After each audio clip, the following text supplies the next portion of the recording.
There is one thing God will never do for you. He will never do your part. I once met a woman who had the mind of a scholar, the ideas of a genius, and the creativity of a designer. But for years, she told herself she was too old to start. She said, "You don't understand, my season has passed." I said to her, "No, your belief passed the verdict. Your body didn't quit, your thinking did." She cried not because she was broken, but because she realized the only thing stopping her was a voice she had agreed with for too long. Excuses are seductive. They'll hand you sympathy while stealing your strength. They'll keep you company while keeping you from destiny. The enemy doesn't need to destroy you if he can just convince you to delay everything long enough. So, what have you been talking yourself out of? What have you buried beneath logic and called wisdom? Who have you blamed that's no longer in the room? Let me tell you what you already know deep down. You're not stuck, you're just full of reasons. And the moment you trade your excuses for execution, your life will shift.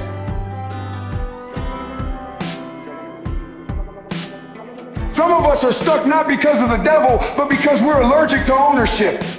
And the enemy knows as long as you keep playing the victim, you will never walk in victory. I've seen people with the worst backgrounds build the most beautiful lives, not because life was fair, but because they stopped making excuses.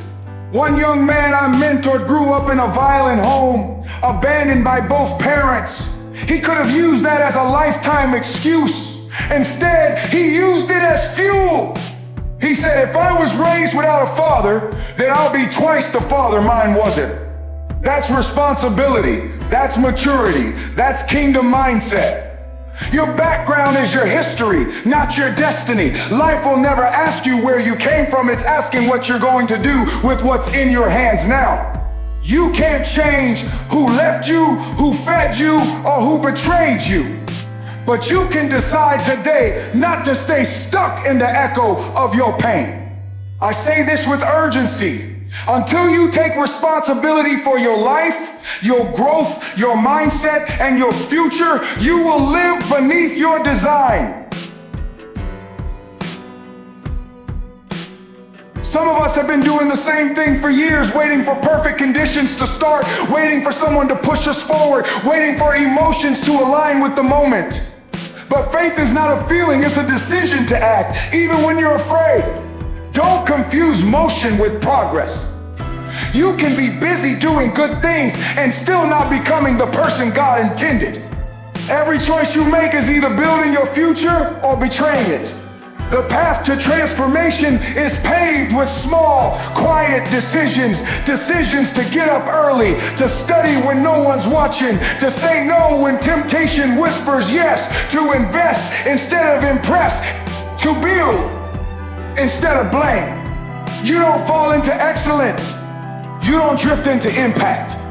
You decide to rise while others choose to wait.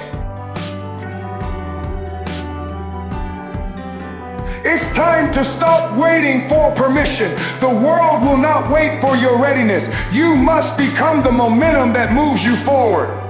Some people wait for conditions to be perfect before they act. They want the perfect job, the perfect relationship, the perfect financial status. But the truth is, conditions will never be perfect. The perfect time to act is when you decide that now is the time to start. When you decide that no more excuses will hold you back, no more fear will imprison your potential. If you want to change your life, stop waiting for the world to change for you. Instead, be the change you've been praying for.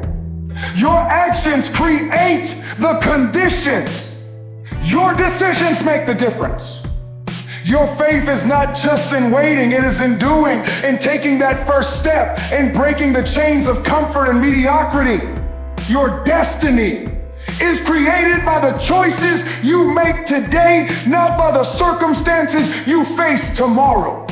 The moment you realize that your life is in your hands, that you are in control of your choices, that is the moment you truly step into your destiny.